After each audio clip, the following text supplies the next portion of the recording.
लेके गया था ये दही का। अरे मेरे एयरफोन काट दे।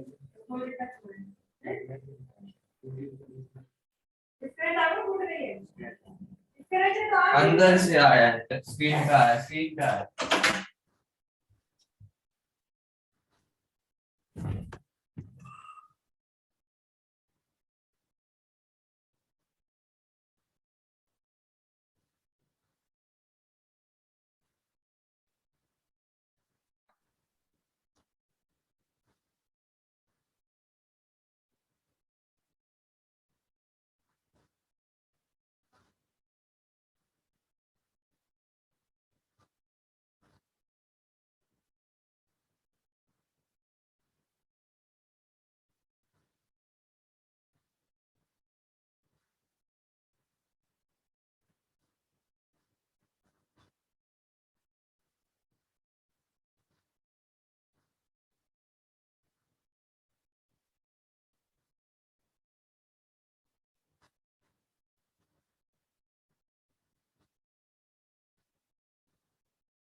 सर मुझे मैंने नहीं चालू करा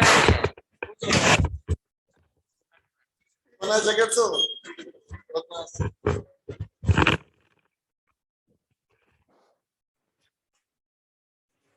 और नहीं हुआ। पार्ट 1 का एक्सरसाइज 2 पार्ट 1 5 6 7 ओके मार्क करवाए थे। क्योंकि मैं खोलता हूँ फाइल आज।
कोई फोन आ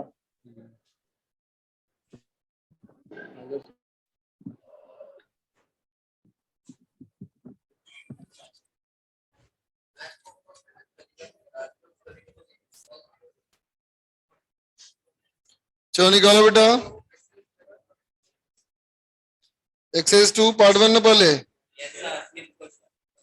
पार्ट 1 में 5th क्वेश्चन 5 to 8 5 to 8 कोई डाउट है? अग्रिम को डाउट है 5 नंबर तुम्हारा भी 5 नंबर हमारी पहली मैथ चलो देखते हैं बेटा 5 नंबर सवाल मैथ तो फिजिक्स के सर की आवाज कैसे आ रही है? अरे वो JA2 बैच का चल रहा है माइक है कि अच्छा in the figure shown a thin parallel beam of light in mirror M1 at a small angle for theta after 3 successive reflections of the coordinate of the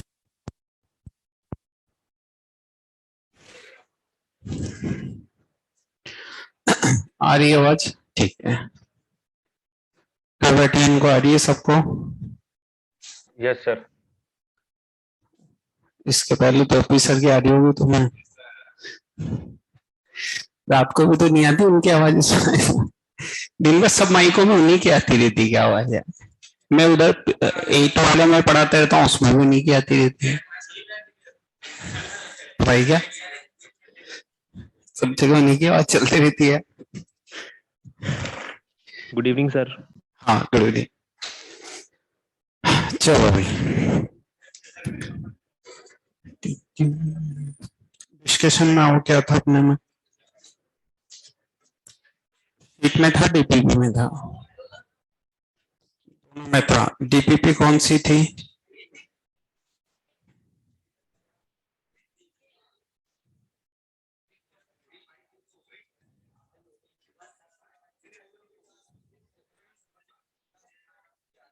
DPP A3 थी A4 थी?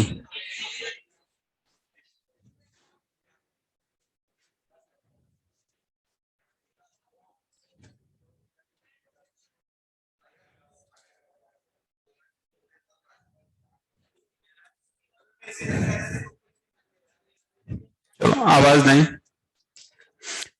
DPP number A3 में आ जाते हैं। पहले में भी, दूसरे में सी, तीसरे में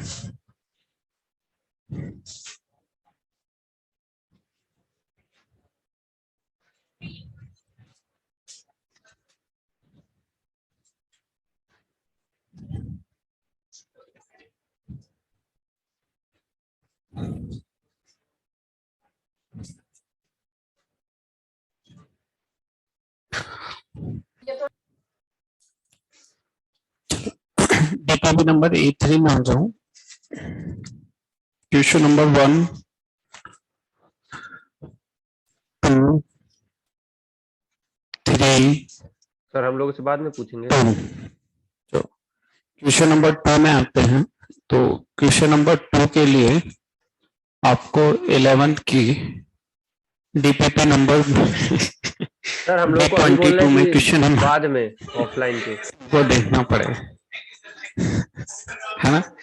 तो वहां पे मौजूद है। एक बच्चा ऑनलाइन वाला भी पूछना चाहता है, तो मैंने डीपीपी और क्वेश्चन नंबर दोनों लिख दिया है, उम्मीद है वहां पे मिल जाएगा। इसके बाद आ जाओ क्वेश्चन नंबर 3 4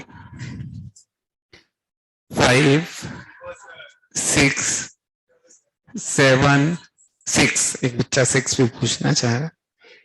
चलो 6 में क्या टोटल नंबर ऑफ डिवाइजर्स, ये वाला टोटल नंबर ऑफ डिवाइजर्स तो उससे निकाल लेना। इसके प्राइम फैक्टर निकाल लो, क्या क्या है।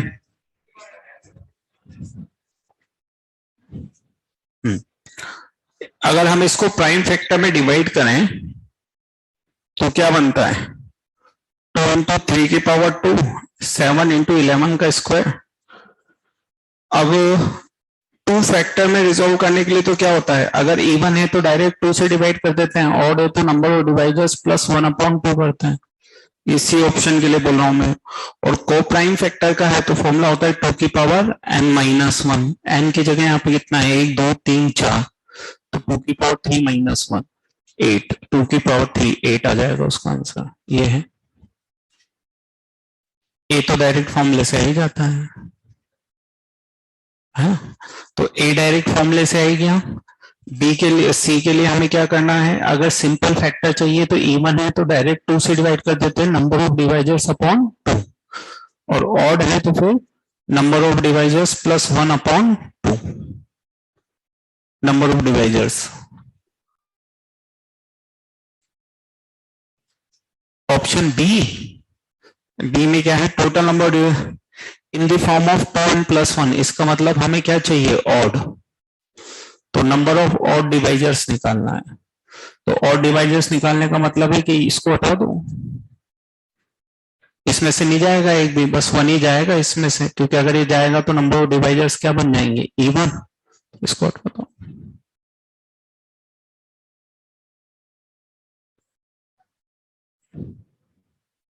फोर्थ का देखते हैं। 6 क्लियर है। 2n प्लस 1 मतलब ऑड नंबर ऑफ डिवाइजर्स चाहिए अपने को, इवन नहीं चाहिए। चलो ठीक है, ये हो गया। इसके बाद क्या 4, हाँ 4 का आंसर क्या लिखा हुआ है, BCD लिखा हुआ है इसमें, तो ऊपर तो ABC लिख रहा था यार, नीचे BCD लिखा हुआ है, BCD है, BCD है ना फोर्थ में। चलो ये हो गया। इसके बाद आ जाओ, फोर्थ में BCD आंसर है ना, ए हटा दिया है उसमें से मैंने। 5 तो 6 हो गया। इसके बाद आ जाओ 7 का C कैसे आया, तो ये A और B कैसे आए, नहीं तो सॉल्यूशन निकाला होगा ना पहले तुमने 7 का, हाँ बताओ क्या आया। मेरे ख्याल से तो 7 पे पहले सॉल्यूशन आएगा, और सॉल्यूशन आएगा तो फिर अल्फा बीटा गामा डेल्टा एक ही बार में चारों दिख जाएंगे।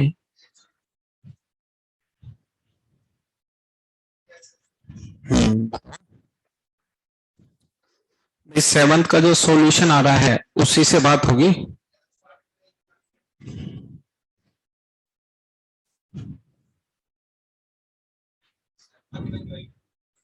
नहीं सॉल्यूशन निकाला होगा ना इनक्लूड, हाँ वो -2 से लेके 3 माइनस रूट, गलत है ना, 17 आ रहा है शायद, इसलिए गलत आ रहा है वो, ये आंसर आएगा, ये आ रहा है मेरे पास तो ऐसे ही कुछ लिखा हुआ है जो मैंने लिखा है, ये आ रहा है कुछ और आ रहा है, यही आ रहा है। तो इससे अल्फा बीटा गामा डेल्टा लिखोगे तो चारों ऑप्शन आ जाएंगे, है ना। चलो इसके बाद आओ क्वेश्चन नंबर 8, 9, 10, 10 में आ जाओ क्या है। चलो 10 में क्या कह रहा है हमारे से, क्वेश्चन नंबर 10 पे आते हैं। 10 में कह रहा है कि ए से कितनी बार 5th पास में वापस बॉल किसको मिल जानी चाहिए, ए को, है ना।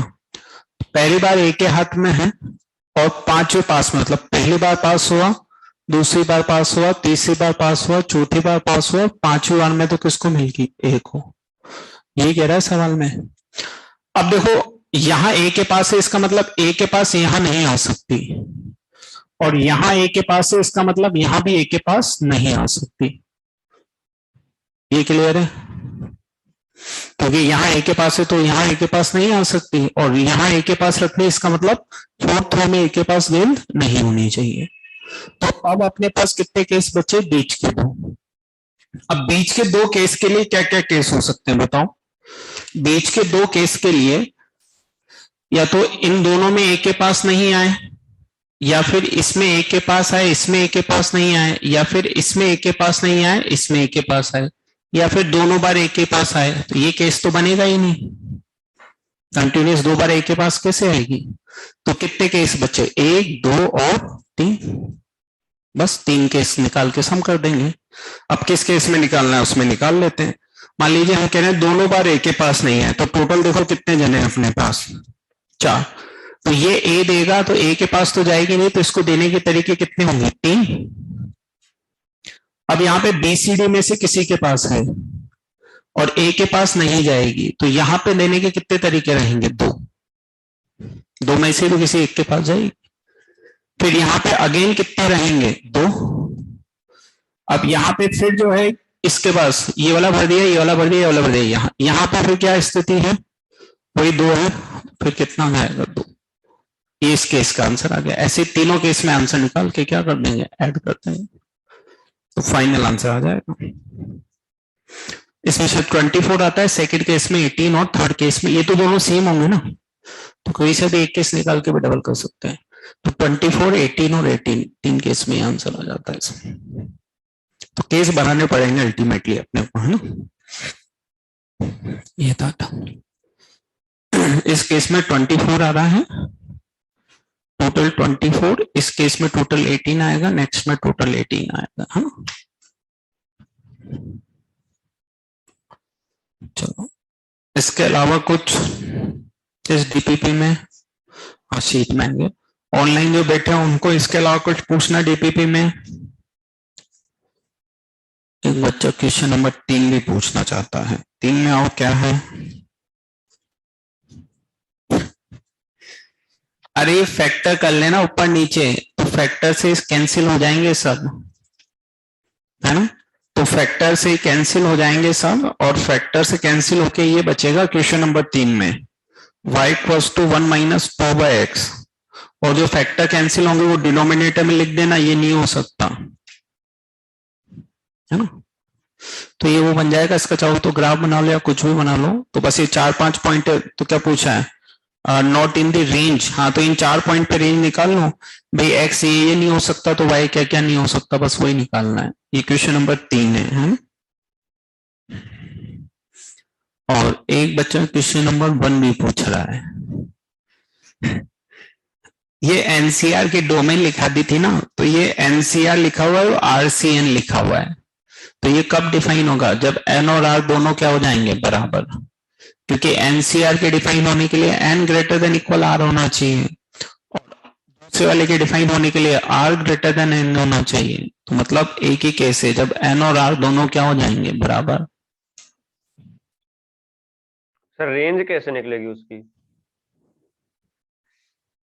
डोमेन में कितनी वैल्यू आ रही है?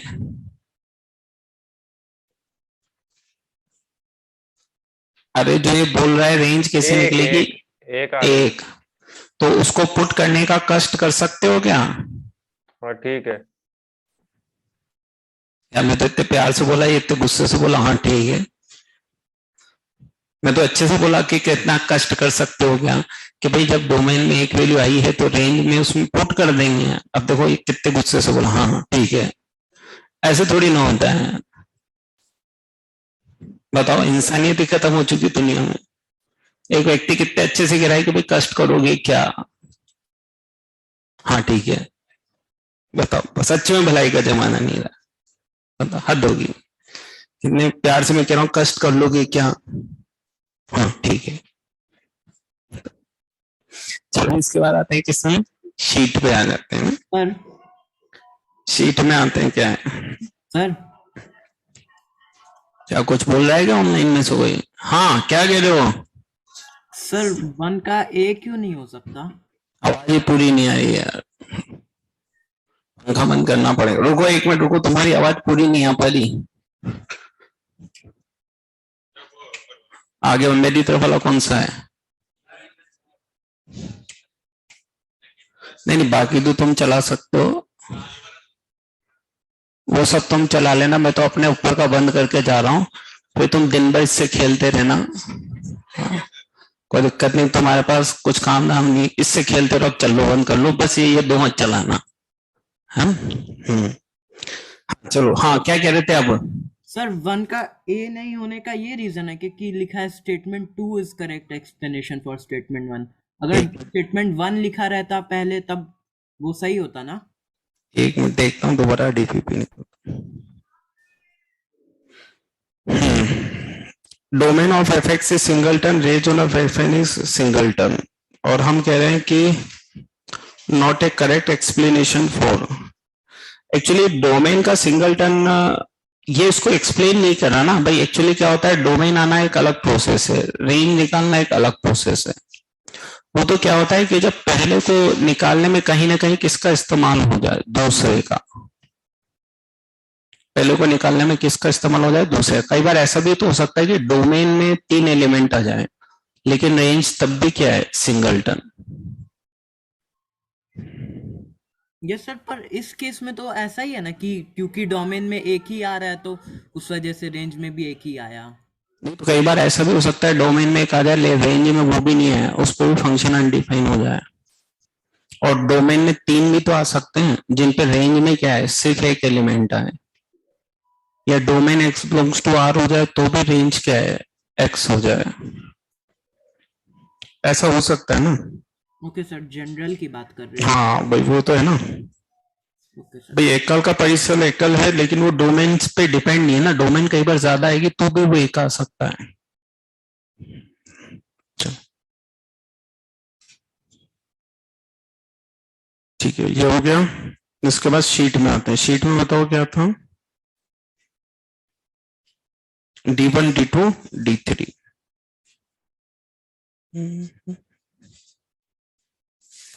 चलो तो फंक्शन की शीट में आते हैं। Exercise 1 part first. चलो सबसे पहले आते हैं D1 में। D1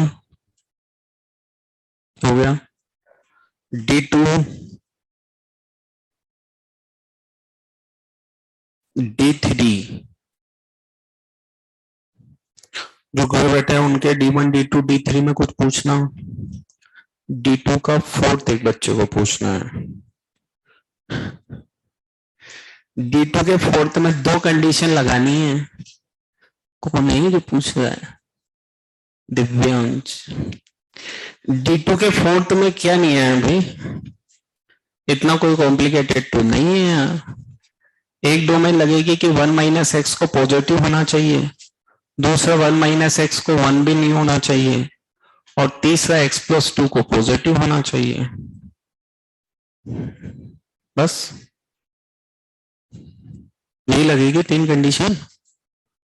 भाई डिनोमिनेटर वाली क्वांटिटी नॉन जीरो होनी चाहिए, वो भी तो लगानी पड़ेगी ना। और ये 1 माइनस एक्स लॉग है तो ये पॉजिटिव होना चाहिए और x प्लस 2 पॉजिटिव होना चाहिए। अब इसका इंटरसेक्शन बच रहा है वो तुम ले लो तो ठीक है। ठीक है दिव्यांश।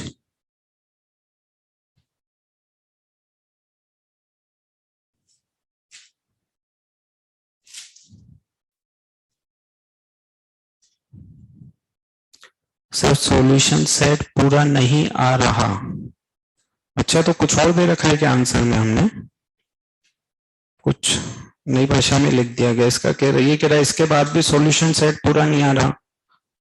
इसके बाद तो अब क्या बोले यार, D2 का फोर्थ -2 से 0, 0 से 1। अब पता नहीं इसके कैसे नहीं आ रहा। ये लिखा हुआ x लेस देन 1, ये लिखा हुआ x is not equal to 0, ये -2 से बड़ा। अब मेरे ख्याल से तो ये लिखा हुआ है। आप इतना लिखने के बाद भी तुम सॉल्यूशन सेट नहीं निकालोगे ना, तो फिर मेरे हिसाब से JEE की तैयारी तो सही साथ नहीं चल रही तुम्हारी बेटा, है ना। इस हिसाब से तो JEE क्लियर करने के लिए बहुत मुश्किल होगी तुम्हें, एफर्ट्स बढ़ाने पड़ेंगे तुम्हें, है ना। क्योंकि इतना लिखने के बाद भी ये तो आंसर में ही लिखा हुआ है यार। तो एफर्ट्स बढ़ाएं फिर अपनी तरफ से। चलो और कुछ था इसके अलावा।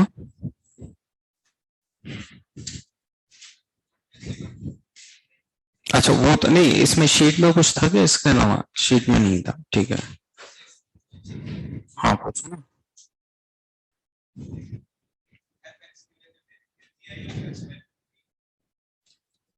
नहीं किसका है?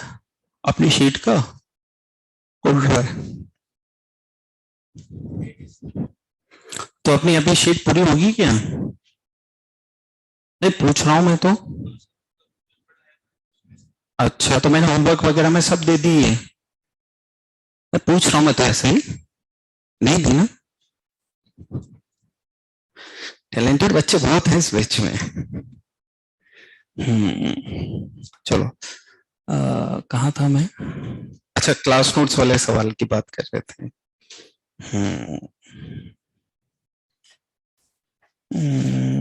क्लास नोट्स वाले सवाल की बात कर रहे थे। फंक्शन पे आ जाते हैं अपन। सर 6 क्वेश्चन भी तो दिए थे। 6 क्वेश्चन। चलो क्वाड्रेटिक वाले 3 सवाल दिए थे मैंने, है ना?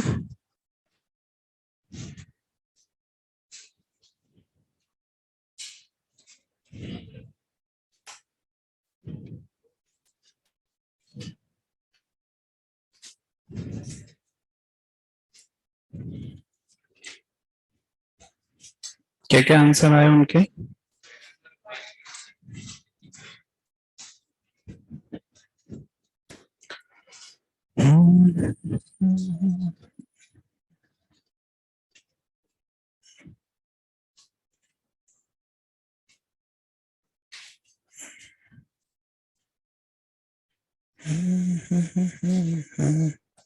पहले का आंसर क्वाड्रेटिक वाला जो था उसका पहले का आंसर आ रहा है y इक्वल्स टू 23/8 से इनफाइनाइट। सेकेंड वाले का आ रहा है y belongs to minus infinite से -2 यूनियन 2 टू इनफाइनाइट। थर्ड का क्या आ रहा है 1/3 से 3। ये उसके आ रहे हैं क्वाड्रेटिक वाले के आंसर। ये आ रहे हैं सबके। और जो सेकेंड वाला था ट्रिग्नोमेट्री वाला, उसमें पहले की रेंज आ रही है 2/7 से 2। सेकेंड की रेंज आ रही है 0 से 2 और थर्ड की रेंज आ रही है 1 से 11।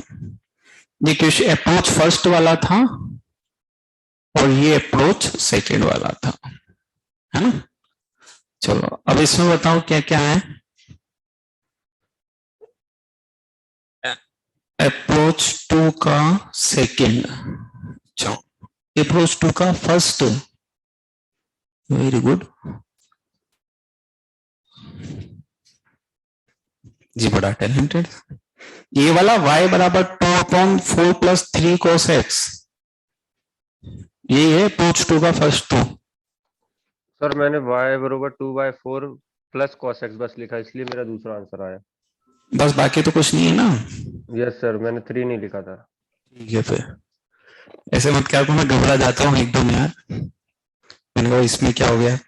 cos x -1 से 1, 3 से मल्टीप्लाई करेंगे तो -3 से 3, उसमें कितना ऐड कर देंगे 4, तो कितना हो जाएगा 1 से 7। उसका रेसिप्रोकल करेंगे तो 1/7 से 1 और उसको किससे मल्टीप्लाई कर देंगे 2 से, तो 2/7 से 2। चलो इसके अलावा और कुछ यहाँ बैठे उनमें से किसी का कुछ अप्रोच 1 2 का 2 का 2, ठीक है।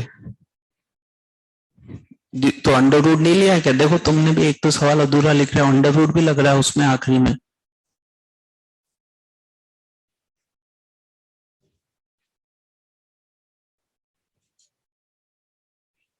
अच्छा सही लिखा है, ठीक है। मतलब मैंने कब पूछ लूं, पता लगे तुमने भी गलत लिखा हो।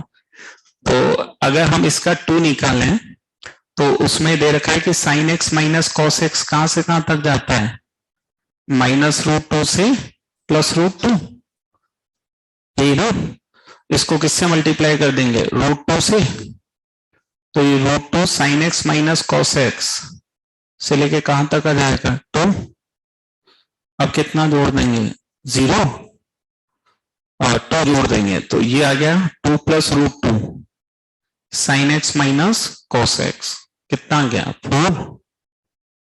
अब इसका अंडर रूट लेंगे तो 2 नहीं होएगा क्या? तो कह तो रहा था तुमसे कि भाई अंडर रूट है उस पे, नहीं बोला मैंने?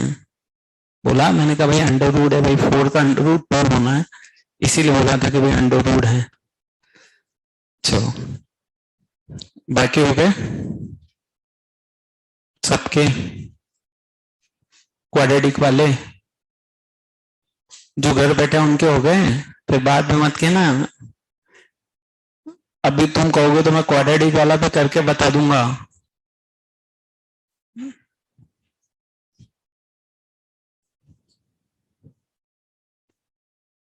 और अभी नहीं पूछ रहे, इसका मतलब quadratic upon quadratic, linear upon quadratic, इसकी रेंज आती है तुम्हें?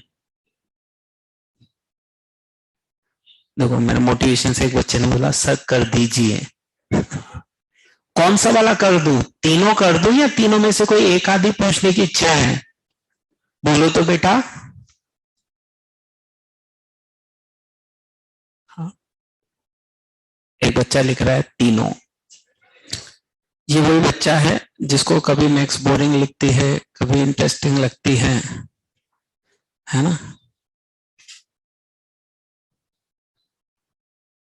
अब देखो फिर एक बच्चा लिख रहा है आंसर लिख दीजिए कंफर्मेशन के लिए। भाई अभी थोड़ी देर पहले ही आंसर लिखे थे मैंने, तब तुम कहां चले गए थे कंफर्म करने के लिए?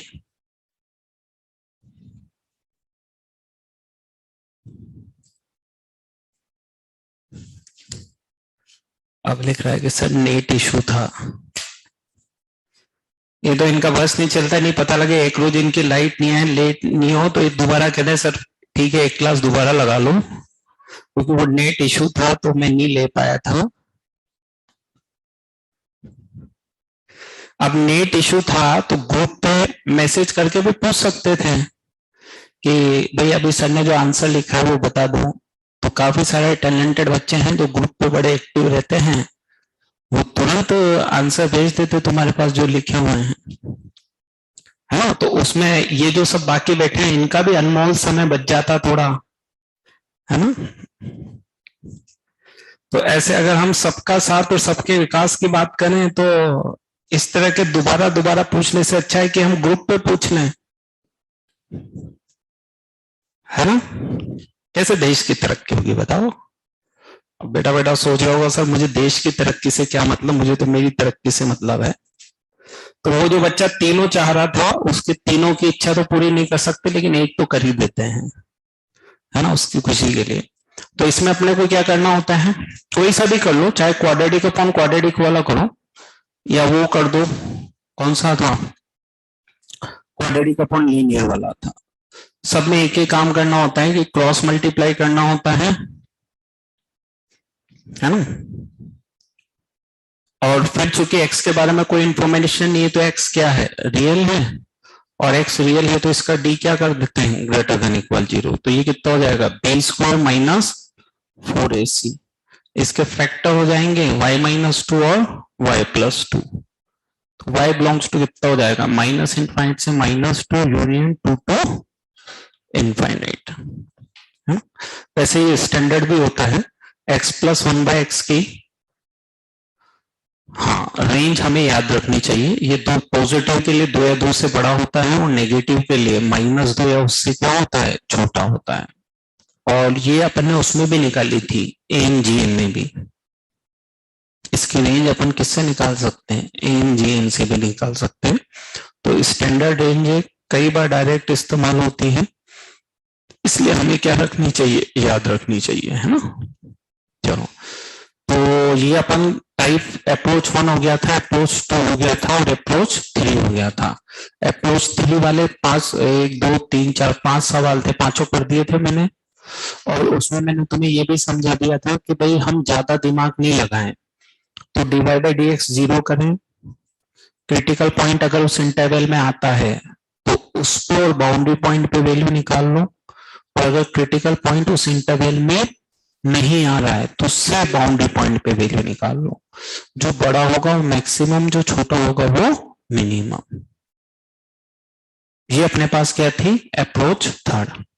चलो इसके बाद आते हैं हम अप्रोच 4 पे। अप्रोच 4 में लिखो बेटा, approach 4,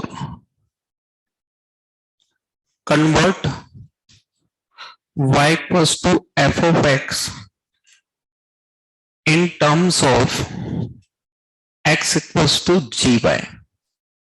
Convert y equals to fx in terms of x equals to gy.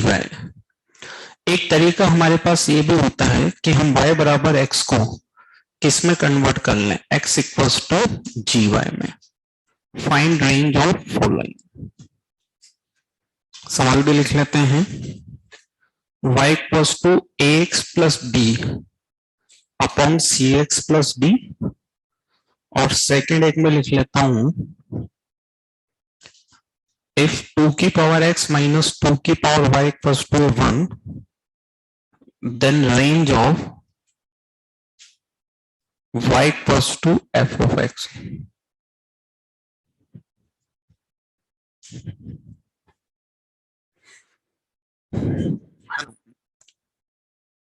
दो फंक्शन है हमारे पास, ये है लीनियर अपॉन लीनियर। हालांकि लीनियर अपॉन लीनियर की रेंज तुम वैसे भी निकाल सकते हो, किससे,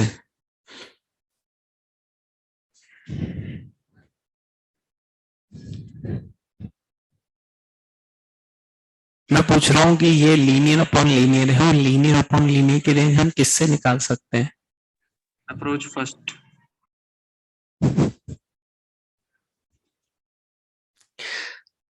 ग्राफ सिखा चुका हूं मैं तुम्हें लीनियर अपॉन लीनियर का, रेक्टेंगुलर हाइपरबोला, माइनस इनफाइनाइट से इनफाइनाइट रेंज जाएगी, एक पर्टिकुलर पॉइंट हटेगा उसमें जहां पे वो क्या होगा, नॉट डिफाइन। याद है शिफ्टेड वाला बनाया था? हाँ, अब तुम 12th का भी भूलने लगे हो ऐसा लग रहा है। 11th का तो भूलते थे जो, ठीक है, अब ऐसा मैं महसूस कर रहा हूँ कि 12th वाला भी बार बार याद दिलाना पड़ेगा। मैंने कितनी बार बोला था कि हमने क्या चीज सीख ली, लीनियर अपॉन लीनियर का ग्राफ सीख चुके हैं हम, और लीनियर अपॉन लीनियर का ग्राफ हम किससे बना सकते हैं, रेक्टेंगुलर हाइपरबोला से बना सकते हैं। चलो अब इसमें क्या करें कि जैसे ये y बराबर एफ एक्स है, तो हम क्या करें, कन्वर्ट करें किसको, x equals to G Y में। तो ये कितना हो गया बेटा, C X Y plus Y D equals to A X plus B. तो x के साथ कितना आ गया, C Y minus A equals to minus के वाई डी प्लस बी। अच्छे से लिखो तो ये हो जाएगा b minus Y D upon, या वाई डी माइनस बी लिख दो, माइनस से मल्टीप्लाई कर दो दोनों तरफ, और क्या है, और ये कितना हो जाएगा a माइनस सी वाई, ऐसे लिख सकता हूं इसको।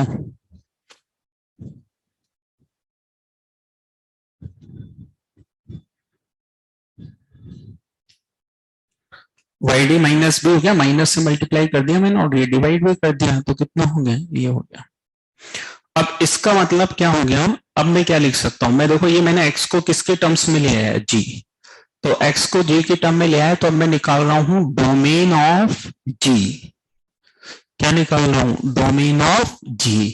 तो g की डोमेन क्या होगी, a minus C Y not equals to 0, y equals to not by a by C, या मैं ऐसे लिख दूं y belongs to r minus a by C. चलो तो ये क्या आ गई, डोमेन ऑफ g। लेकिन अगर मैं देखूं यहां पे, तो यहां डोमेन का मतलब क्या होगा, x की वैल्यू, और रेंज का मतलब क्या होगा, y की वैल्यू। और जब मैं इस सेगमेंट पे आ जाऊंगा तो इसमें डोमेन का मतलब क्या होगा, y की वैल्यू, और रेंज का मतलब क्या होगा, x की वैल्यू। तो अगर मैंने इसकी डोमेन निकाली है, तो ये जो डोमेन ऑफ g होगी यही क्या होगी, रेंज ऑफ f। तो कहीं ना कहीं मैं g की डोमेन निकाल के क्या निकाल लूंगा, f की रेंज। तो ये भी एक तरीका होता है किसी फंक्शन की रेंज निकालने का। y बराबर एफ एक्स को हम किस में कन्वर्ट कर लें, x equals to G Y में, लेकिन इसका बहुत कम यूज होता है, इसका बहुत कम यूज होता है, ना के बराबर यूज इसका हम करते हैं। सर आपकी आवाज थोड़ी सी कट रही है, पता नहीं क्यों, हवा की सी आवाज आती है बीच में। अरे बीच बीच में ऑफिसर की, ऑफिसर छोड़ते ही नहीं है यार तुम्हारा पीछा, क्या करूं मैं। ये जब पढ़ाते हैं तब भी इनकी आवाज आती है बीच बीच में, और जब ये नहीं पढ़ाते होते हैं तुम्हें तब भी इन्हीं की आवाज आती है। अब इन्होंने मेरी आवाज को दबा रखा है, अब क्या कर सकते हैं। तब बीच बीच में आवाज कट जाती है। वो कट नहीं जाती, वो बीच बीच में क्या है कि ऑफिसर की आवाज आ जाती है यहाँ वालों को, तुम्हें शायद नहीं आती होगी, क्योंकि तुम्हारा माइक क्या है कि मेरे माइक से जुड़ा हुआ है, और ये जो माइक है ये ऑफिसर की फ्रिक्वेंसी को कैच करता है, कहीं से भी वो पढ़ा रहे होते हैं। तो वो क्या है कि वो जैसे उनकी आवाज आती है तो तुम लोगों को आवाज आना एकदम से मेरी बंद हो जाती है, ये होता है उसमें।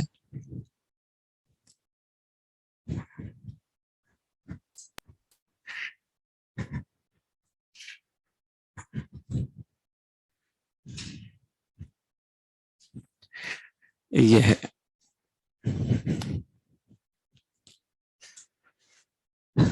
इसलिए ये बात क्लियर है। एक और सवाल हम इसका देख लेते हैं। यहाँ एक तो ये देखिए, कई बार क्या होता है कि हमें जो फंक्शन लिखा जाता है वो एक्स वाई का मिक्स फंक्शन लिखा जाता है।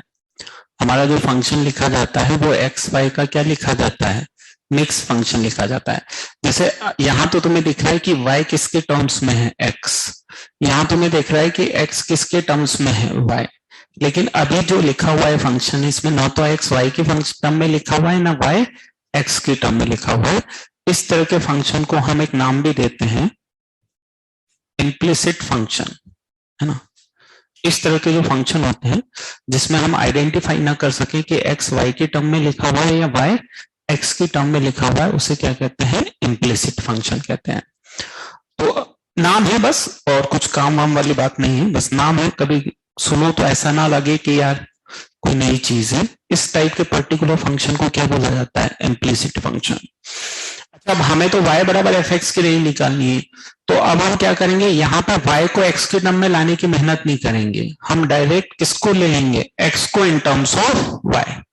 वो वाला फंक्शन बनाने की कोशिश ही नहीं करेंगे हम, क्योंकि हमें तो पर्टिकुलर रेंज निकालनी है, तो हम डायरेक्ट ही x को किसके टर्म्स में ले आएंगे, gy। ये इसका फायदा है कि हम y को fx के टर्म्स में नहीं लाके डायरेक्ट x को किसके टर्म्स में ले आए, gy। और बस अब इसकी रेंज डोमेन निकालो domain of g, domain of g हमें निकालनी है।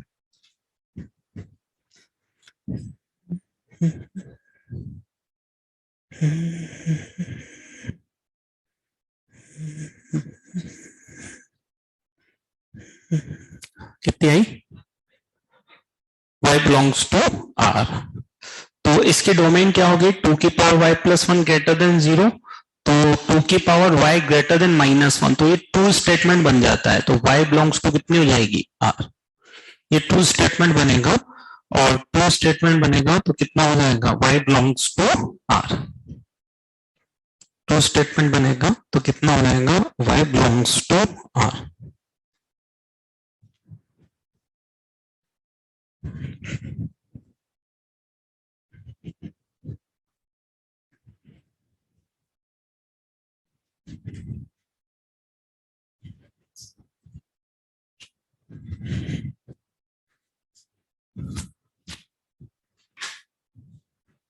हो गया, चलो।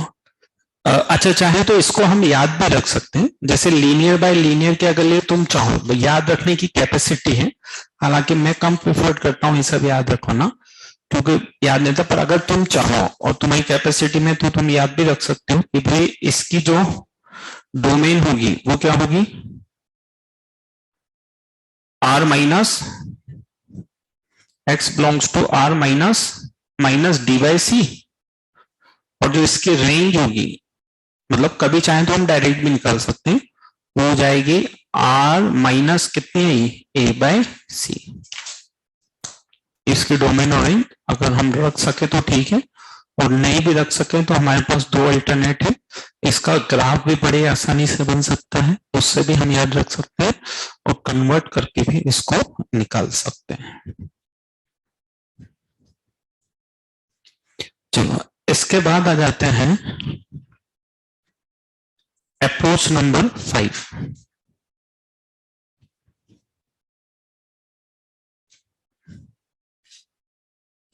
Approach 5.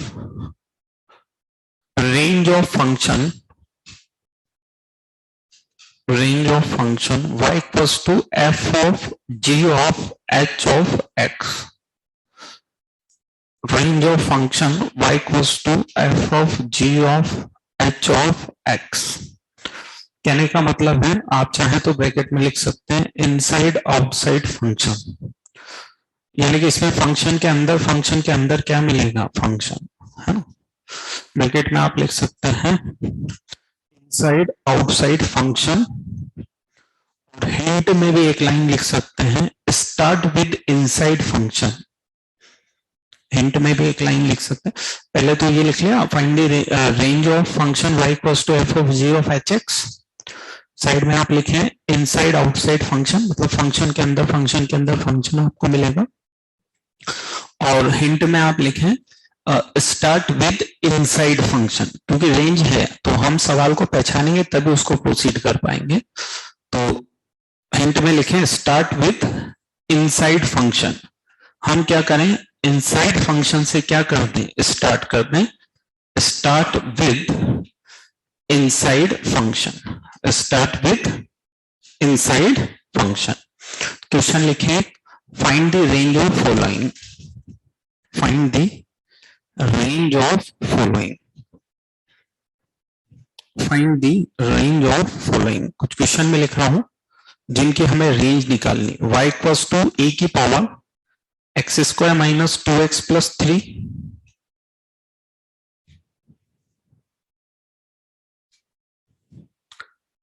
Second y equals to log 2 cos under root pi square by 16 minus X square, और third y equals to 1 upon cos fractional part x.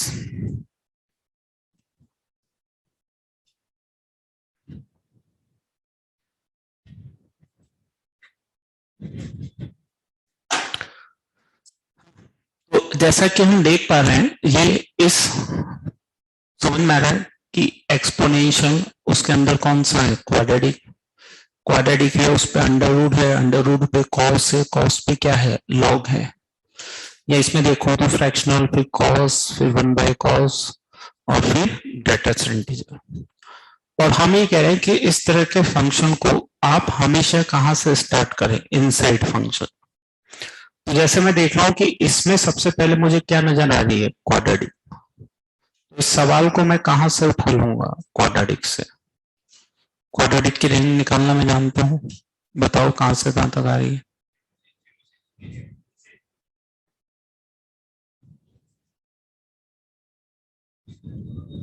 निकाल लो एक बार, कोई उसमें बुराई थोड़ी है.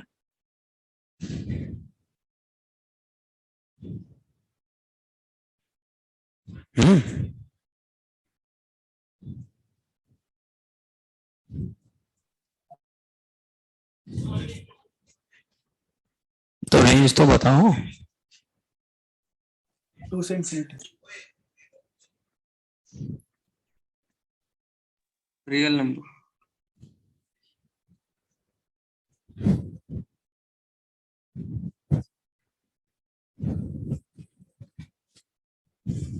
अरे भाई ऑलवेज पॉजिटिव आ रहा है, ठीक है.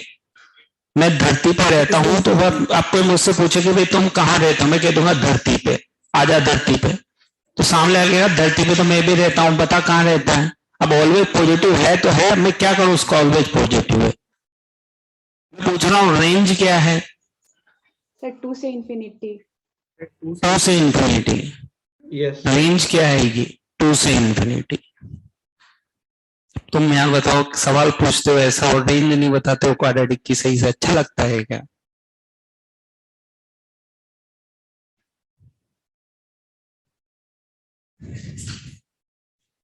वो तुम्हारे सवाल का जवाब दिया है मैंने तो यहाँ. X square minus 2x plus 3. Range निकालने के दो ही तरीके हैं. या तो मैंने बताया कोई बाउंडेशन नहीं है तो सबको एक तरफ लाओ, y मान के d ग्रेटर देन इक्वल 0 करो, रेंज निकल के आ जाएगी. या तो फिर इसके हम उससे भी निकाल सकते हैं क्योंकि बाउंडेशन नहीं है, ए पॉजिटिव है, तो इसकी रेंज आएगी -d/4a से इनफाइनाइट। इसकी रेंज कहां से कहां तक आएगी? -d/4a से इनफाइनाइट आएगी। रेंज कहां से कहां तक आएगी? -d/4a से इनफाइनाइट। तो वो कितनी आ रही है? 2 से इनफाइनाइट। तो अगर हमें सवाल में कहीं भी क्वाड्रेटिक नजर आ रही है तो हम इसको हमेशा कहां से उठाएंगे? क्वाड्रेटिक, क्योंकि अप्रोच फर्स्ट कहती है कि क्वाड्रेटिक नजर आ जाए तो तुरंत क्वाड्रेटिक की रेंज निकाल दो। बस अब इसमें हम एक्सपोनेंशियल ले लेंगे। इसमें हम क्या ले लेंगे? एक्सपोनेंशियल ले लेंगे। लेकिन जब कोई भी फंक्शन हम लेते देते हैं तो हमें ये ध्यान रखना चाहिए कि वो फंक्शन इंक्रीजिंग है या डिक्रीजिंग है, क्योंकि इंक्रीजिंग है तो साइन चेंज नहीं होगा और डिक्रीजिंग है तो साइन चेंज होगा। यहां मैं जो एक्सपोनेंशियल ले रहा हूं उसके बारे में मैं ये जानता हूं कि ये कौन सा फंक्शन है, इंक्रीजिंग, और इंक्रीजिंग है तो मैंने ले लिया और साइन ऑफ इनक्विटी चेंज नहीं किया। बस, तो ये e की पावर 2 हो गया, ये y हो ही गया। e की पावर इनफाइनाइट कितना होता है? इनफाइनाइट। तो इसकी रेंज कितनी आ गई? e की पावर 2 से इनफाइनाइट। इसकी रेंज कितनी आ गई? e की पावर 2 से इनफाइनाइट।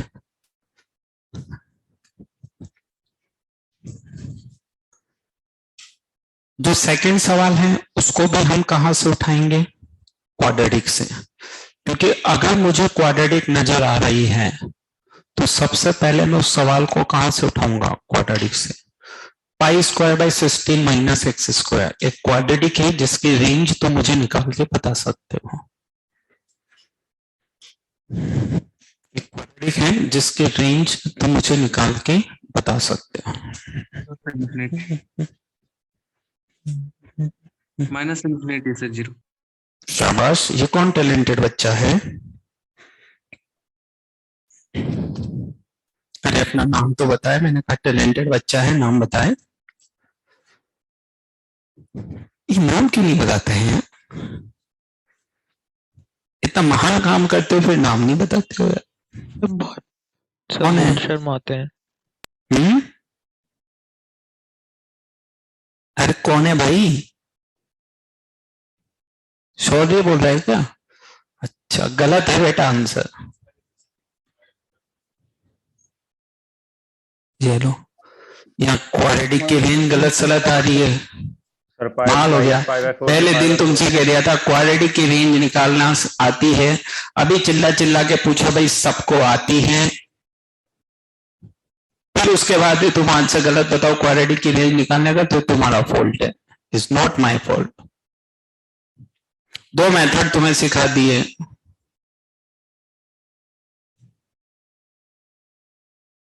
अब बताओ, मैं तुम्हें सिखाना चाहता हूं ये, इस पे ये, इस पे ये, इस पे ये, तो मुझे ये भी नहीं बता रहे हो।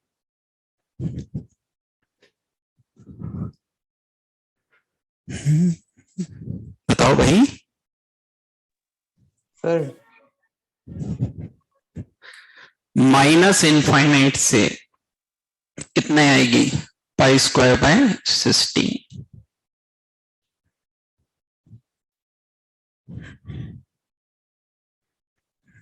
ये आएगी। ये बोला था, हो सकता है मैं कान खराब हूं, सुना ही नहीं आया, कोई दिक्कत नहीं। कुल मिला के तुम सीख लो, वो बात है, हमें उससे ज्यादा और कुछ नहीं चाहिए। तो इसकी रेंज कहां से कहां तक आ रही है? -∞ से π² / 16 आ रही है सबकी। नहीं मतलब अगर नहीं आ रही हो तो मैं ये भी दोबारा निकाल के बता सकता हूँ। कम से कम 2 साल पढ़ा के, 1 साल में अगर हम तुम्हें क्वाड्रेटिक की रेंज निकालना नहीं सिखा सके तो कोई बात नहीं, 2 साल में तो सिखा दें। ऐसा ना हो कि 2 साल निकल जाओ हम तुम्हें क्वाड्रेटिक की रेंज भी ना सिखा पाए। तो अगर नहीं आ रही हो तो मुझे बता दो, मैं इसकी भी निकाल के बता दूंगा। ऑनलाइन वालों में से शायद कोई बोले हाँ बेटा निकालनी है क्या? हाँ सर बस हल्का सा हिंट दे दीजिए। एक एक करके बोलो, ऐसे क्या करते हो जल्दी जल्दी में? अपने पास बहुत टाइम होता है, बड़ी आराम से बोलो। हाँ क्या कह रहे हो? एक जना बोलो पहले।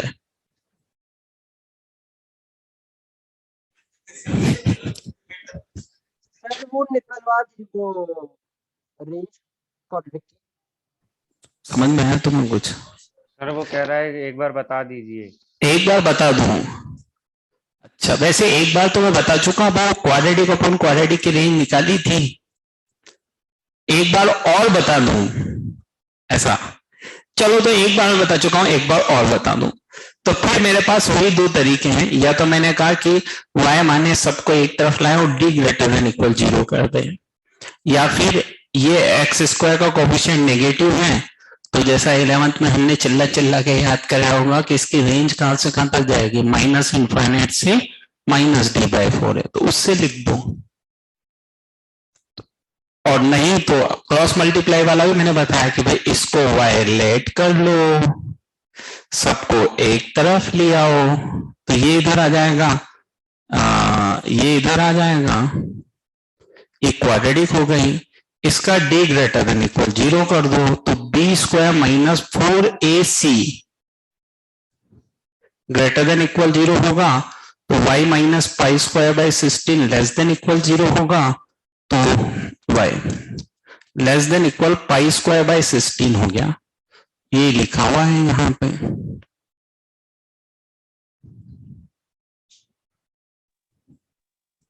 सर ये लिखा हुआ है ना, लेकिन इसके बाद भी तुमसे अगली बार क्वाड्रेटिक की रेंज निकले इसकी मेरी कोई गारंटी नहीं है ना। मैं ऐसा इसलिए कह रहा हूं, तुम मजाक में, मैं सच बात इसलिए हूं क्योंकि जब तक तुम खुद घर जाके 2, 4, 6 बार खुद से प्रैक्टिस नहीं करोगे ना, 2 दिन बाद फिर भूल जाओगे, 2 दिन बाद फिर भूल जाओगे। याद कब रहेगी? जब खुद से जाके प्रैक्टिस करोगे 2, 4, 6 बार, तो वो याद रहेगी, तभी वो याद रहेगी। और इसीलिए मैं बार बार कहता हूं कि सिलेक्शन के लिए सिर्फ क्या आना जरूरी है, आसान। और ये सच्चाई है कि आसान याद रखना भी बहुत क्या है, मुश्किल काम है, बहुत मुश्किल सर है। चलो, हाँ, कोई कुछ कहना चाह रहा है? सर एक चीज पूछनी थी।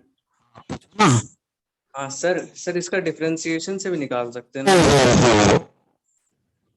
बेटा वो तो आपका टैलेंट है, आप किसी से भी निकाल सकते हो, इसका ग्राफ बना के भी निकाल सकते हो, वो तो सारे तरीके हैं, आप चाहे तो लगाओ, है ना। बस मैं तो ये चाहता हूं कि एक का निकलनी सबसे लग जाए रेंज, तो वो जो छोटा सा आसान सा तरीका होता है बस वो बता देता हूँ। बाकी तो आप टैलेंटेड हो, डिफरेंशिएशन से निकालो, ग्राफ बना के निकालो, सबसे निकाल सकते हो। पर शायद अगर इतना ही टैलेंट था तो थोड़ी देर पहले बता देते, मैं आंसर पूछ ही रहा था चिल्ला चिल्ला के। सर वो x का वैल्यू निकाल के पुट नहीं किया, इसलिए 0 बोल दिया था। हाँ कोई बात नहीं, गलती हो जाती है ना, मैं थोड़ी ना मना कर रहा हूँ, मैं थोड़ी ना मना कर रहा हूँ भाई, है ना। चलो आ जाए इस पे। तो हमने किसकी रेंज निकाल ली? क्वाड्रेटिक की। अब हम इस पे क्या लगाने वाले हैं? सवाल देखो उसमें क्या लग रहा है इस पे। लेकिन अब एक ध्यान देने वाली बात, अब हम इस पे रूट लगाने जा रहे हैं, तो एक लाइन में लिख रहा हूं, फॉर टेकिंग रूट। भाई रूट तो लेना है, लेकिन ये नेगेटिव थोड़ी ना रूट के अंदर जाने वाला है, तो रूट लेने से पहले मुझे इसको मिनिमम कितना करना पड़ेगा? 0। भाई कोई भी चीज हम ले रहे हैं, मान लो अभी लॉग ले रहा हूं मैं, तो नेगेटिव के लिए थोड़ी ना लॉग लूंगा, तो उसकी रेंज डोमेन को सेटिस्फाई करने के हिसाब से तो लिखना पड़ेगा। तो ये एक चेंज मुझे करना पड़ा कि इसको मुझे कितना लिखना पड़ा? 0। भाई नेगेटिव अंदर नहीं जाएगा, इसमें से जो 0 है, 0 से बड़ी वैल्यू होगी वही किसके अंदर जाएगी? Under root. तो ये लिख दिया मैंने, अलग से रेड कलर से इसलिए लिखा है, मतलब खतरनाक चीज है, ध्यान रखना पड़ेगा। अब बस अंडर रूट ले लेते हैं बेटा, तो ये अंडर रूट ले लिया, अंडर रूट ले लिया तो बस ले लिया, ये 0 हो गया, ये हो गया pi square by 16 minus X square less than है पाई बाई 4। अब क्या लेना है? कॉस। अब क्या लेना है? कॉस। लेकिन ध्यान दें कि कॉस एक्स जो होता है वो 0 से पाई बाई 4 में कौन सा फंक्शन होता है? डिक्रीजिंग। कॉस लेते वक्त साइन ऑफ इनइक्वालिटी क्या करना पड़ेगा? चेंज करना पड़ेगा। कॉस लेते वक्त साइन ऑफ इनइक्वालिटी क्या करना पड़ेगा? चेंज करना पड़ेगा। तो ये हो गया 1 cos पाई बाय 4 1/√2। अब क्या ले लूं मैं, log। जो मैं log ले रहा हूं उसका बेस क्या है, 1 से बड़ा। जो मैं log ले रहा हूं उसका बेस क्या है, 1 से बड़ा। और अगर बेस 1 से बड़ा होता है तो फिर log कौन सा फंक्शन होता है, इंक्रीजिंग। तो इसका मतलब मैं ले सकता हूं लेते वक्त साइन ऑफ इक्विलिटी चेंज करने की जरूरत मुझे नहीं है। मैं log ले सकता हूं, लेते वक्त साइन ऑफ इक्विलिटी चेंज करने की जरूरत मुझे नहीं है। तो ये इसको मैं 2 की पावर -12 लिख दूं। तो ये तो मेरा हो गया 0, ये मेरा हो गया y और ये हो गया मेरा -12। तो इसकी जो रेंज गई वो कहां से कहां तक गई, -12 से 0। जिसकी रेंज गई वो कहां से कहां तक गई, -12 से 0। ये हम पढ़ रहे हैं range of F G H x, मतलब फंक्शन के अंदर फंक्शन के अंदर फंक्शन। और जब भी इस तरह का सवाल आता है तो हम उठाते हैं अंदर वाले फंक्शन से जिसकी रेंज हम जानते हैं और उसकी रेंज निकाल के उस पर 1 बाय 1 दूसरे फंक्शन लगाते जाते हैं समझदारी के साथ। इस तरह आंसर आ जाता है।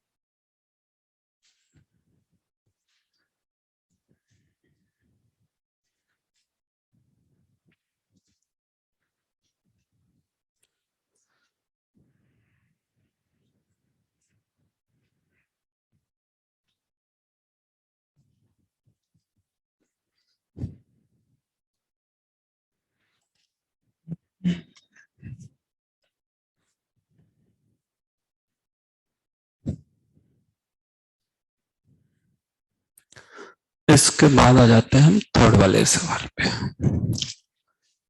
थर्ड वाले सवाल को हम देखें तो उसमें जो चीज मैं जानता हूं सबसे अंदर क्या है, फ्रैक्शनल। सबसे अंदर क्या है, फ्रैक्शनल। और मैं फ्रैक्शनल के बारे में जानता हूं कि फ्रैक्शनल कहां से कहां तक जाता है, 0 to 1। फ्रैक्शनल कहां से कहां तक जाता है, 0 to 1। क्या लेना है इस पे, कॉस। लेकिन कॉस कौन सा, डिक्रीजिंग। तो लेते वक्त साइन ऑफ इक्विलिटी क्या, चेंज। फिर इसका क्या करना है, रेसिप्रोकल।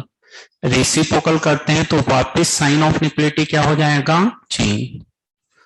हाँ हो जाएगा। अब कोई दोनों बार नहीं करे तो भी उसका सही आ जाएगा, किस्मत है फिर उसकी, है ना। तो उससे अपन नहीं जीत सकते। वो कहे, उन्होंने कहा सर देखो मैंने यहाँ भी नहीं किया यहाँ भी नहीं किया, आंसर तो मेरा भी सेम आया, तो उसकी किस्मत है। ज्ञान तो यही कहता है कि कॉस लिया है तो साइन चेंज हुआ, उसके बाद रेसिप्रोकल लिया है तो एक बार फिर साइन चेंज हुआ। तो ये आ गया अपने पास 1/cos fractional part x less than 1/cos 1। अब मुझे इस पे क्या लेना है, ग्रेटेस्ट इंटीजर। मुझे इस पे क्या लेना है, ग्रेटेस्ट इंटीजर। अब ग्रेटेस्ट इंटीजर लूं तो पहले मुझे पता हो ये कितनी है। भाई ये वैल्यू अगर 2 से छोटी रही तो ग्रेटेस्ट इंटीजर 1 आ जाएगा, 3 से छोटी रही 1 और 2 आ जाएगा, 4 से छोटी रही 1 2 3 आ जाएगा। इसका पता लगाना पड़ेगा। अब cos 1 मतलब कितना होता है, 57 डिग्री। आइडिया तो लेना पड़ेगा ना। 1 मतलब ये रेडियन में लिखा हुआ है, तो cos 1 मतलब कितना हुआ, 57 डिग्री। और 57 डिग्री के आसपास में एक वैल्यू जानता हूं, cos 60 डिग्री।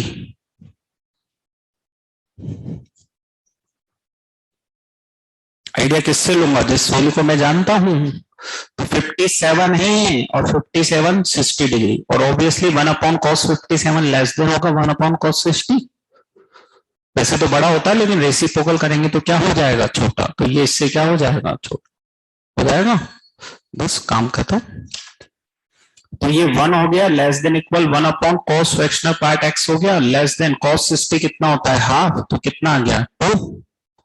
तो ये क्वांटिटी 2 से छोटी है, और अगर ये क्वांटिटी 2 से छोटी है तो 1/cos फ्रैक्शनल पार्ट में केवल एक वैल्यू आएगी, और वो वैल्यू क्या आएगी, 1। एक सिंगलटन सेट है और इसके रेंज में केवल एक एलिमेंट आने वाला है, कौन सा, 1। डोमेन में तो इनफाइनाइट है लेकिन रेंज में केवल एक एलिमेंट है, कौन सा, 1।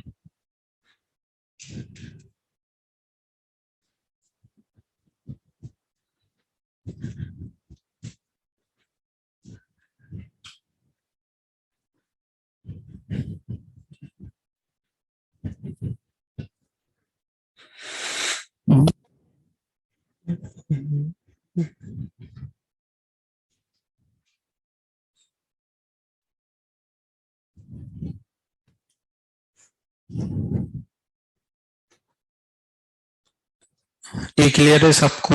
ये थी अपनी अप्रोच 5। इसके बाद हम आएंगे approach 6।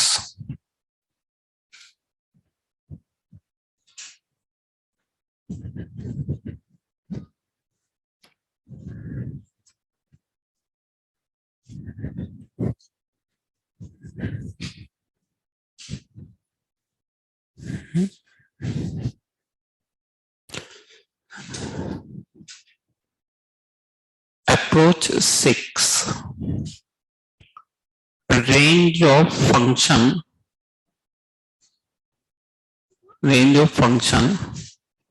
y equals to same type upon same type. Range of function y equals to same type upon same type. Question लिखते हैं, फाइंड रेंज ऑफ फॉलोइंग। जरा सी मेरी आवाज कम होती है और बस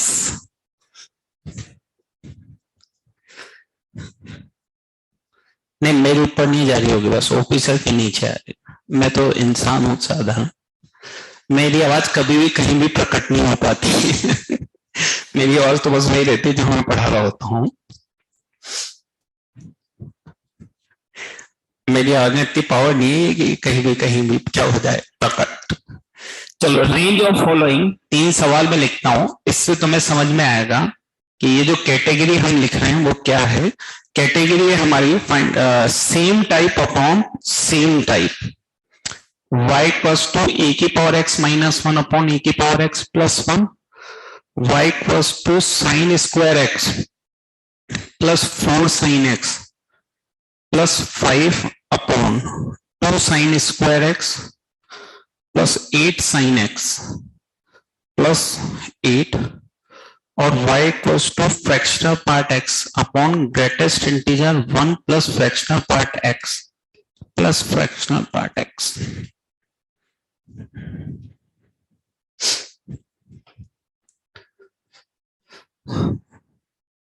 मीनिंग समझ में आया? Same type upon same type.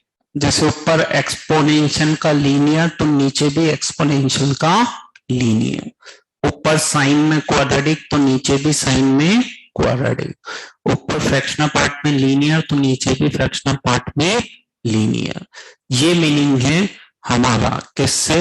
y equals to same type upon same type. एक बच्चा लिख रहा है ओपी सर बहुत जोश में पढ़ाते हैं ना सर। अच्छा ठीक है,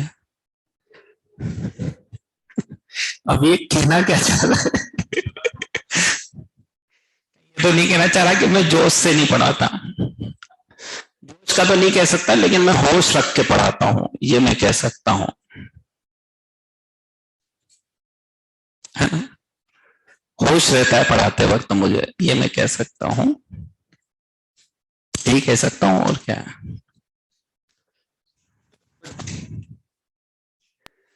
अब अपन इसको करें, y equals to range of same type upon same. ये ट्यूशन ये मैं ऐसे इसलिए लिख रहा हूं ताकि तुम क्वेश्चन देख के पहचान जाओ। सर वो थर्ड का नीचे वाला पढ़ देंगे, फ्रैक्शनल पार्ट के अंदर क्या लिखा है? सर सेकंड का भी डिनोमिनेटर पढ़ दीजिए। वही लिखा है x, जो सब जगह लिखा है, greatest integer 1 plus fractional part x। Sir first का -1 से 1। आंसर बताने लग गए तुम तो यार, वाह, अभी मैंने सिखाया ही नहीं। मार, बड़े टैलेंटेड बच्चे हैं। सर सेकंड का डिनोमिनेटर पढ़ दीजिए। बेटा अभी सोल्व कर देंगे, थोड़ी सी देर रुक जाओ, है ना? वैसे भी सोल्व तो मुझे ही करना है, तो एक आध टैलेंटेड है जो गलत आंसर बताते रहते हैं, उनका अपन कुछ नहीं कर सकते हैं।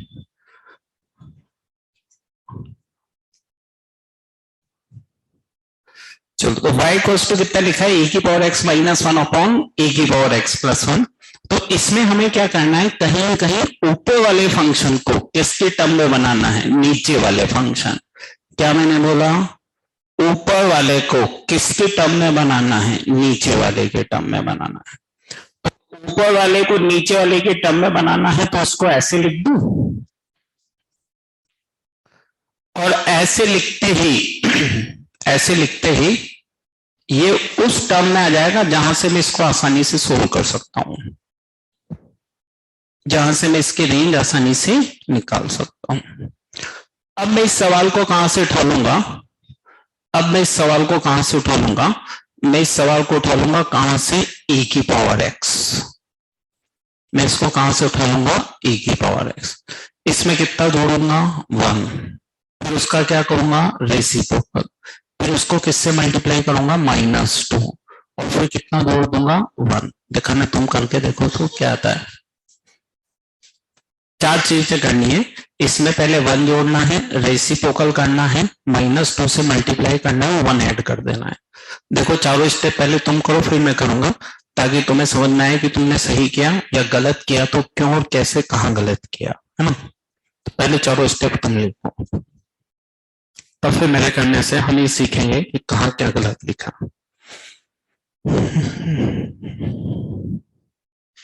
आज ऑफिसर कह रहा हूँ थोड़ा कम जोश से पढ़ाया करो यार, क्या करता हूँ।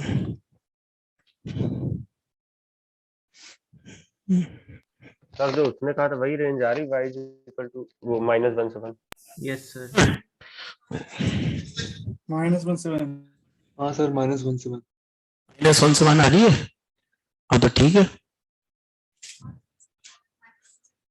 -1 से 1 आ रही है ना। हाँ तो ठीक है, -1 से 1 आ जाएगी।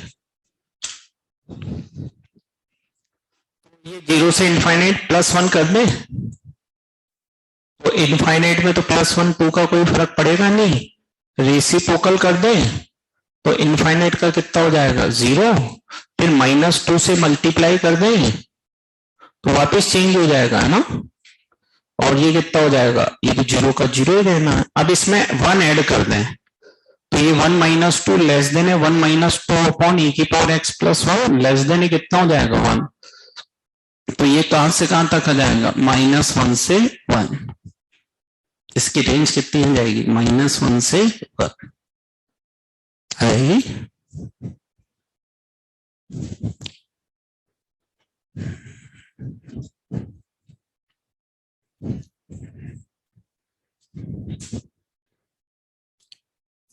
सेकंड वाले में आए तो ये लिखा हुआ है sin² x + 4 sin x + 5, और नीचे क्या लिखा हुआ है? 2 sin² x + 8 sin x + 8। तो देखो अगर इसमें से मैं sin 2 कॉमन ले लूं तो ये कुछ ऐसा बनेगा। और अगर मैं ऊपर वाले को भी ऐसे ही बनाना चाहूं, क्योंकि ऊपर वाले को कहीं ना कहीं किसके टर्म में लिखना है? नीचे वाले फंक्शन की, तो 1 अलग कर दो उसमें से, और क्या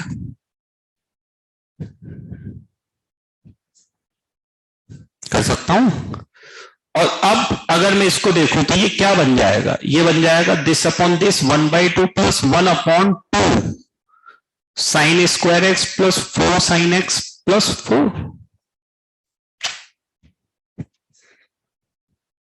बन जाएगा। अब क्या इसकी रेंज निकालना तुम जानते हो? पिछली क्लास में सीख के तो गए थे।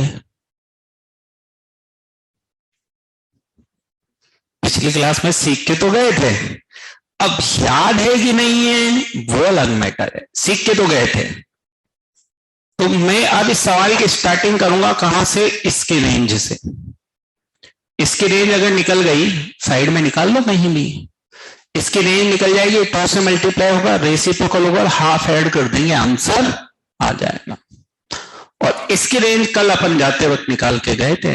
sin x को t मान लेते हैं, क्वाड्रेटिक बनती है और वैसे निकालते तो है, कल सीखा तो था। चलो ट्राई करो, कल का याद है कि नहीं है। तो इसकी रेंज निकालो और फिर बताओ आंसर क्या आता है। 5/9 से 1 आएगा। बताओ कितने टैलेंटेड बच्चे, हम बातें ही करते रह जाते हैं और ये आंसर दे देते हैं। बहुत टैलेंटेड बच्चा है। पहले भी इसी टैलेंटेड बच्चे ने आंसर दिया था क्या? इसके पहले भी इसी टैलेंटेड बच्चे ने आंसर दिया था, किसी और ने दिया था? सर मैंने ही दिया था। 1 to 9। नहीं दिया था। अच्छा टैलेंटेड है। नाम क्या है वैसे? निशांत। निशांत। Yes sir. अच्छा, तो ये बहुत दिनों से, मतलब पहले तो इतना टैलेंट नहीं नजर आया, ये आज इतना टैलेंट कैसे? सर मेरा फर्स्ट क्लास है। पहली क्लास है? Yes sir. तो इतने दिन कहाँ थे? सर मेरा न्यू एडमिशन है, सैटरडे को ही हुआ है। अच्छा,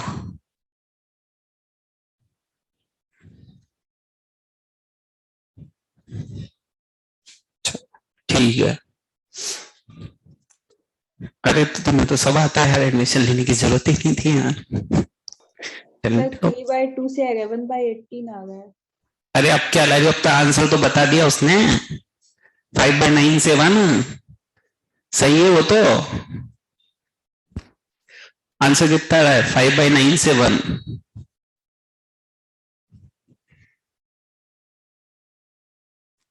एक टैलेंटेड बच्चा हमारे पास भी आया है जो आज ही से क्लास अटेंड कर रहा है, उसको तो आंसर ही नहीं आ रहे यार।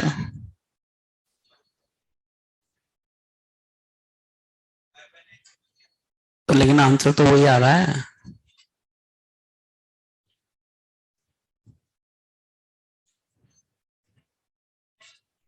मन से नहीं आ रहा है? अच्छा, नहीं मैं तो करूंगा ही सही। चलो फिर कर ही लेते हैं, और क्या है, करना तो है ही आगे पीछे। चलो तो इसी को करते हैं। तो सबसे पहले शुरुआत करते हैं, इसकी रेंज कहां से कहां तक आ रही है? इसकी रेंज बताओ। Sine square x plus 4 sine x plus 4, इसकी रेंज कहां से कहां तक आ रही है? एक तो पता लगे इसकी रेंज गलत सलत आ रही है तो मानी। इसकी रेंज बताओ कहां से कहां तक आ रही है? Sine square x plus sine x plus 4 की रेंज।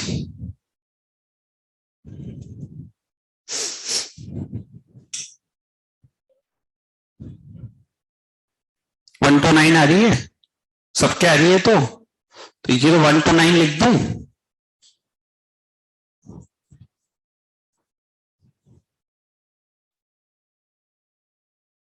अच्छा, अरे नालायकों, तुम इसकी रेंज बता रहे थे, वो पूरे सवाल का आंसर बता रहा था। हाँ लो यार तुम भी यार, तभी तो उसको टैलेंटेड बोल रहा था। तुम इसकी रेंज लेके बैठो, वो आंसर बता रहा था सवाल का पूरे का। हाँ भाई, तो ये कितना है? 1 से लेके 9। अब लेकिन बात समझो, बात में ये कह रहा था कि पेपर उसको और तुमको साथ देना है। बात तो है यार, पेपर उसको तुमको साथ देना है। खैर चलो जो भी है। ये कहां से कहां तक आ गया? 1 से 9। इसको किससे मल्टीप्लाई कर दें? 2 से कर दो फटाफट। अब इसका क्या कर दें? रेसिप्रोकल। रेसिप्रोकल करेंगे तो साइन ऑफ इक्वलिटी कितना हो जाएगा? चेंज। अब इसमें कितना जोड़ दें? हाफ। तो हाफ प्लस हाफ, और 1/2 plus 1/2 this greater than equal 1/2 plus 1/18। ये कितना हो गया? 1। ये कितना हो गया भाई? ये कितना आया था? 5/9। चलो ये आंसर आ गया 5/9।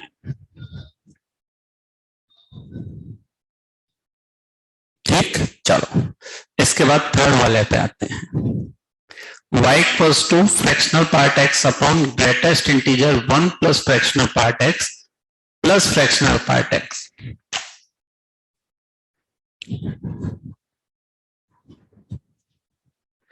इसका आंसर बताएं।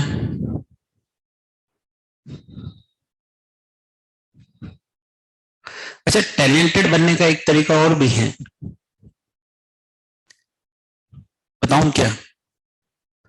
नहीं, ये जो भी सवाल मैं अभी तुम्हें करा रहा हूं, इसके पहले JP01 में करा चुका हूं। हाँ, तो मैं क्या पढ़ाने जा रहा हूं ये तो तुम देख के आ ही सकते हो, क्योंकि पढ़ाऊंगा तो वही जो JP01 PA1 में पढ़ाया था, और वही पढ़ाऊंगा JP02 PA1। एक तरीका ये भी टैलेंटेड बनने का है।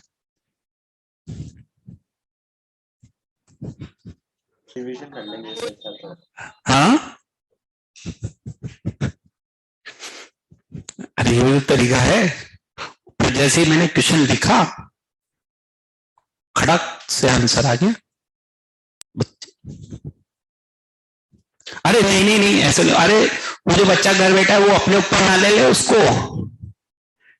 ऐसे में किसी को ताना वाना नहीं मार रहा हूं। एक बच्चा यहाँ पे कह रहा है सर उसको ताना मार, नहीं नहीं, अरे तुम अपने ऊपर मत ले लेना। कहाँ गया वो जो आज ही आया था?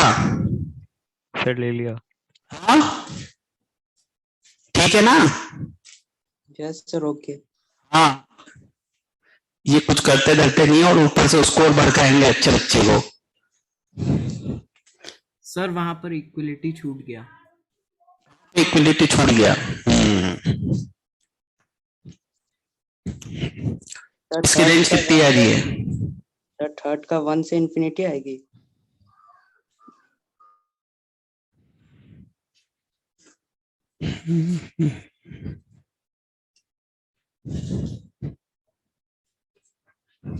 वाह शाबाश, 0 से हाफ आ रहा है इसका आंसर, करेक्ट है। कुछ लोग ऐसा लग रहा है मेरे साथ रह रह के भी टैलेंटेड हो गए हैं। चलो देखो ये ध्यान दो, ये क्या लिखा हुआ है? Greatest integer. और ग्रेटेस्ट इंटीजर हमेशा अपनी क्या लेता है? Constant value. मैं भी थोड़ा जोर से पढ़ा देता हूं। देखो ये ग्रेटेस्ट इंटीजर और ग्रेटेस्ट इंटीजर हमेशा अपनी क्या लेता है? Constant value. ये फ्रैक्शनल पार्ट एक्स कहां से कहां तक जाता है? 0 से 1। बस इतनी सी देर का ही जोश था। फ्रैक्शनल पार्ट कहां से कहां तक जाता है? 0 से 1। उसमें कितना जोड़ देंगे? 1। तो कहां से कहां तक जाएगा? 1 से 2। और 1 से 2 का ग्रेटेस्ट इंटीजर कितना होता है? 1। तो वो जो खतरनाक सी चीज हमें दिख रही थी, वो खतरनाक सी चीज तो कितनी थी? 1। अब बस, अब तो मजे वाला काम बचा है। ऊपर इसको ऐसे लिख दो, +1 और -1, ताकि ये किसकी तरह हो जाएगा? नीचे वाले फंक्शन की तरह। इसकी रेंज निकालनी है।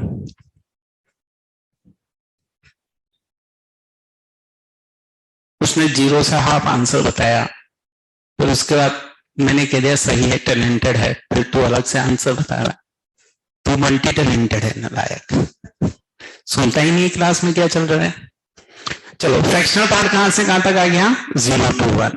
उसमें कितना जोड़ देंगे बेटा? 1। तो ये आ गया 1 से 2। इसका क्या करेंगे? रेसिप्रोकल। तो ये हो जाएगा 1 प्लस फ्रैक्शनल पार्ट x, कितना हो जाएगा? 1/2। अब इसको किससे मल्टीप्लाई कर देंगे? माइनस से। तो माइनस से मल्टीप्लाई कर देंगे तो फिर साइन ऑफ इक्वलिटी क्या हो जाएगा? चेंज। और अब इसमें कितना ऐड कर देंगे? 1।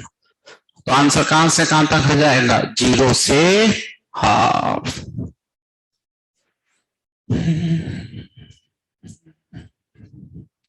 तो y बिलोंग्स टू कितना आ गया? 0 to हाफ। ये इसका आंसर आ जाएगा।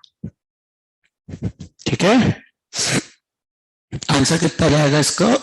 0 से हाफ।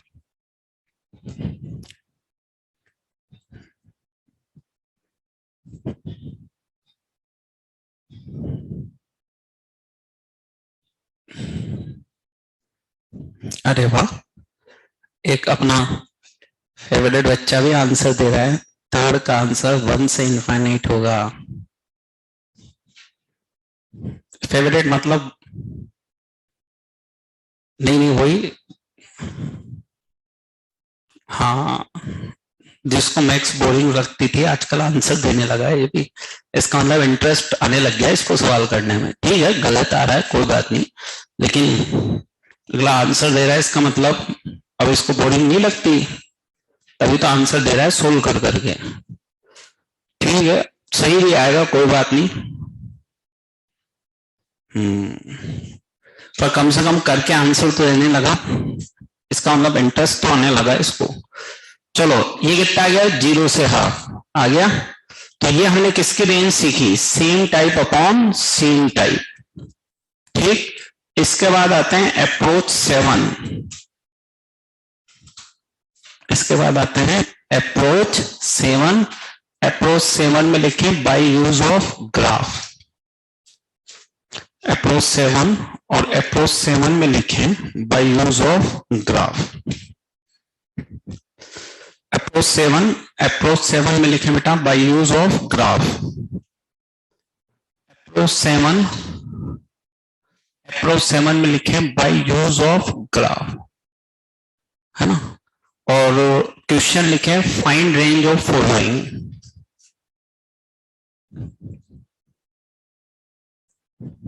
है ना।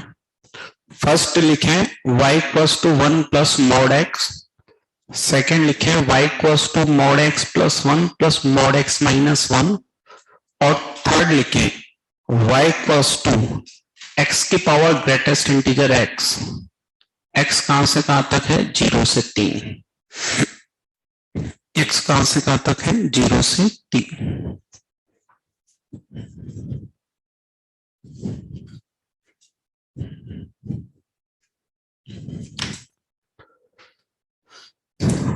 By use of graph, graph बना के हम किसी भी फंक्शन की क्या देख सकते हैं रेंज, ग्राफ बना के हम किसी भी फंक्शन की क्या देख सकते हैं रेंज।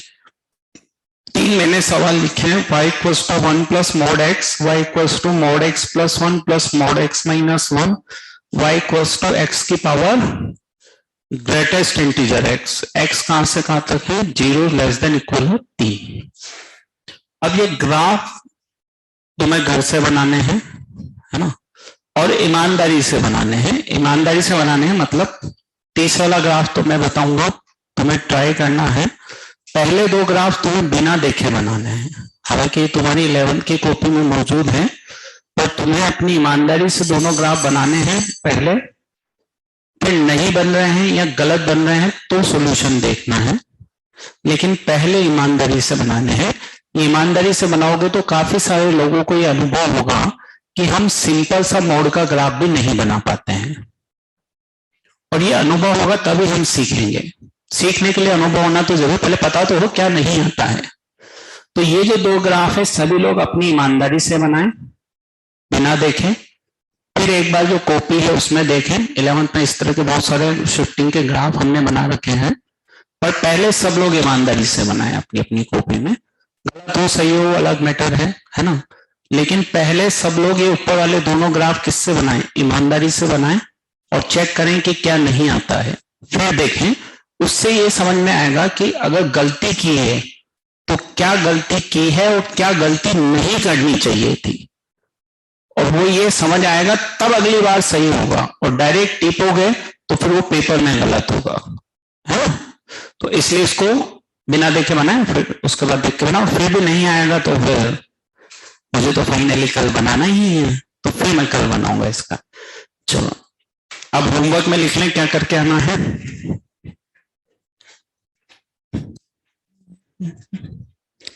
शीट में ले लें थोड़ा होमवर्क।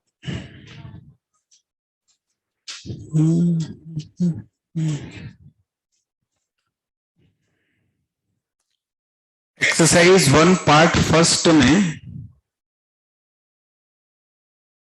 हम D4 ले सकते हैं, D5 ले सकते हैं, D4 और D5। Exercise 1 part first D4 D5।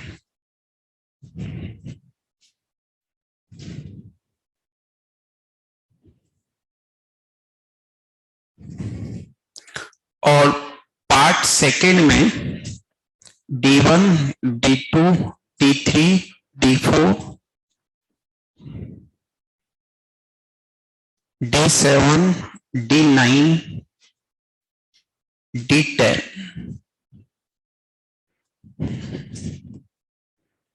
और 2-3 सवाल तो में ले ले, थोड़े से टफ हो जाएंगे। दे दो तो में,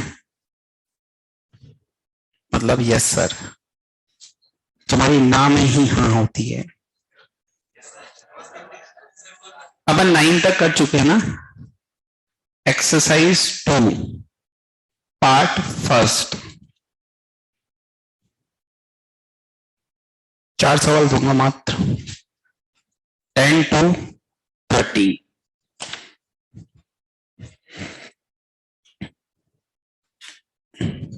तो 14 भी कर सकते हैं, 5 कर लो चलो। ज्यादा टाइम नहीं लगेगा, वैसे काफी कुछ अपने करे हुए हैं इसमें। तो एक्सरसाइज 1 पार्ट फर्स्ट में D4 D5, पार्ट सेकंड में D1 D2 D3 D4 D7 D9 और D10, और एक्सरसाइज 2 पार्ट फर्स्ट में 10 to 14। ये होमवर्क में करके आना है, सारे रेंज से रिलेटेड सवाल ही हैं।